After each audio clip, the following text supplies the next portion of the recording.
Hello, Fractured Realities. Welcome once again to my channel. I know how much everybody absolutely loves to see me sitting on my couch babbling incoherently, but I decided to come out and enjoy the fresh air because, why not when it's 100 degrees here in Texas?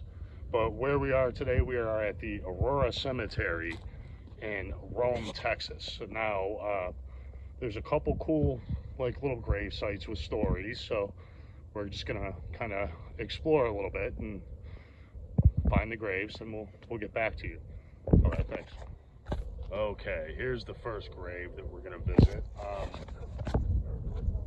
Yeah, for those of you who keep up with true crime and those type of things, this is the grave of Ricky Lee Green. He was a convicted serial killer who killed 4 people back in 1985 and 1986 in the Boyd area, which is about 20 miles from here. Ricky, apparently, the stereotypical story, he grew up with an abusive father. His father tortured him, tried to drown him underwater, burned him, all kinds of things, or at least that was his story. A lot of times these people make up fabrications in order to justify their crimes. But what Ricky did, Ricky met 2 gentlemen, a 16-year-old and a 27-year-old. I'm not going to share names. I don't do names of victims because to me that's just tasteless. I don't want to hurt the families anymore.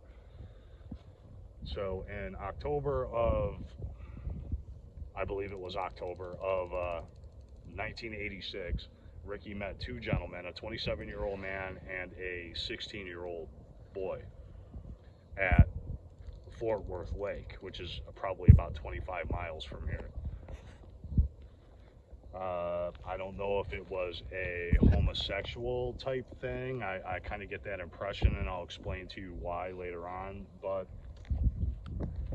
later on, 2 days later, the body of the 16-year-old boy was found killed and sexually mutilated. Okay, so fast forward to about a month later, Ricky picked up a dancer at a topless bar in Amarillo, and he took her home. And this is where his wife, Shannon, actually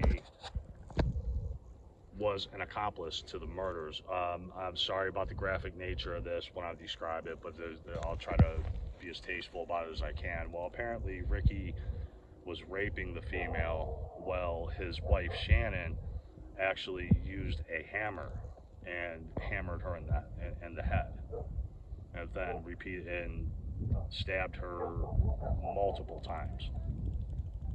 Okay, so that was the second victim, and his wife was an accomplice in the crime. Then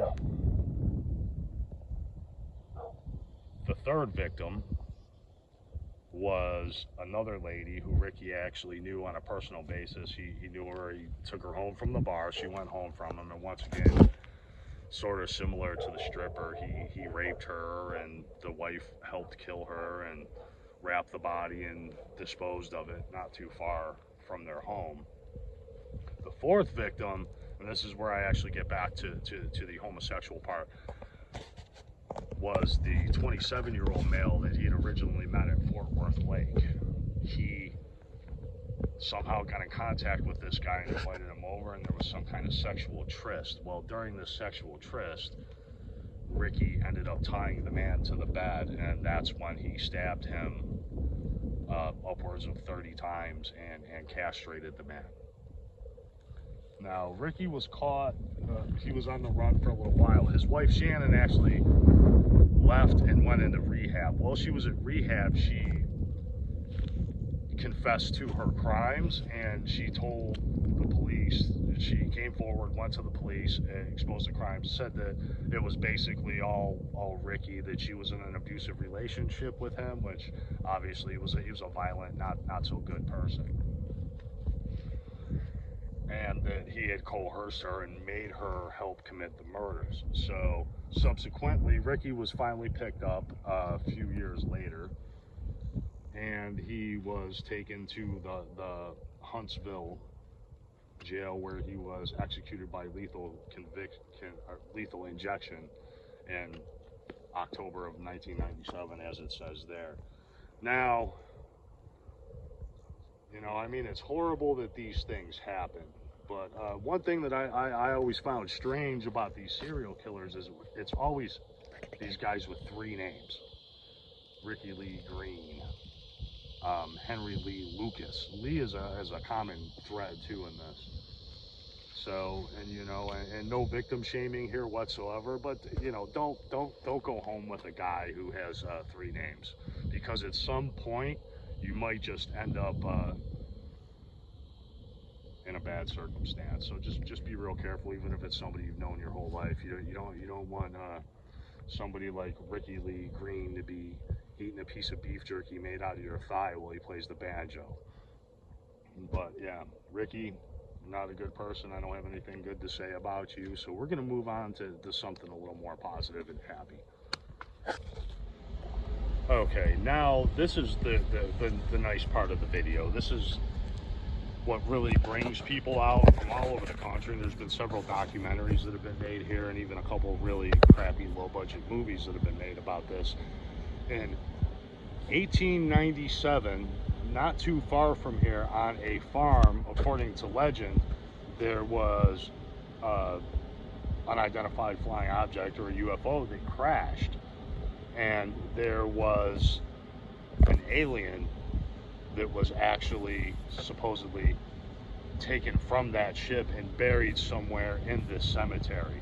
Now, there is a marker for him, but it's something makeshift. Nobody knows where the actual alien was buried. But back in the early 2000s, they had seismologists going around to look around, because they were, you know, expanding the cemetery to do more graves, and they did find one unmarked grave towards the back of the cemetery over by where old Ricky was. But so nobody knows exactly where Ned is buried, but they do have a nice little memorial.